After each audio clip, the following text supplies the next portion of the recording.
The housing market has evolved, and we are 6 months into 2026, and we're going to walk you through that story. So it wasn't a buyer's market, it wasn't a seller's market, but it was a competency market.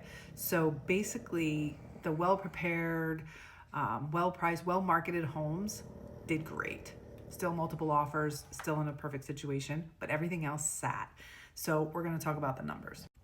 If you remember back in January, we had no inventory. We had nothing. All the buyers were chasing the same homes, and the homes that were on the market, they weren't all that great. Then in March and April, the inventory came back in a big way. So basically, everybody said that that was going to cool the market off because of the inventory, and really that didn't happen. But in May, we hit the price discovery. So in Monmouth, we were regularly seeing 100 price changes. Mercer was at 60 plus, and Morris was also climbing right alongside them. So that was good news. The sellers were finally facing competition. So the houses that were overpriced or not in the right condition finally made a move to compete with the market. And then by June, the market completely matured and it stopped being everything sells, and it got to the point where the best houses are selling. So the typical headlines are going to say that the inventory dropped again, and they're not wrong per se, but the closings this week are direct results of what happened in April, May, and very beginning of June. Most of the time you need about 30 days to close. So in Monmouth this week, 219 sold, Morris 151, Mercer 94, Somerset 86, 147, and Warren had 33. So those are big numbers, especially for Monmouth.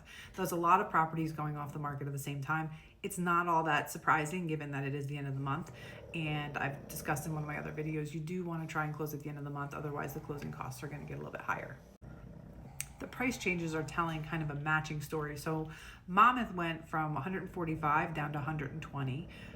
Down to 62. Mercer went from 70 to 42. Hunterdon fell from 25 down to 13. The sellers aren't chasing the market with constant adjustments as they were a couple months ago. They're coming on the market more reasonably priced and more realistically priced. So that's the maturity of the market. It's not softness. The other good news is that there was a decent amount of coming soons across all of the counties, which is hopeful because July and August start to slow down a little bit, especially August with everybody going back to school, vacations, etc. So that was nice to see. Off-market numbers in Monmouth did bounce back up after dropping. So we went from 96 2 weeks ago to 37. We're back to 96 again. So again, end of the month, not surprising. A lot of times people will do that 3 or 6 month listing agreement, which again puts us at that half-year mark. County by county, briefly, Hunterdon, demand is steady even with the lower inventory. Mercer is one of the most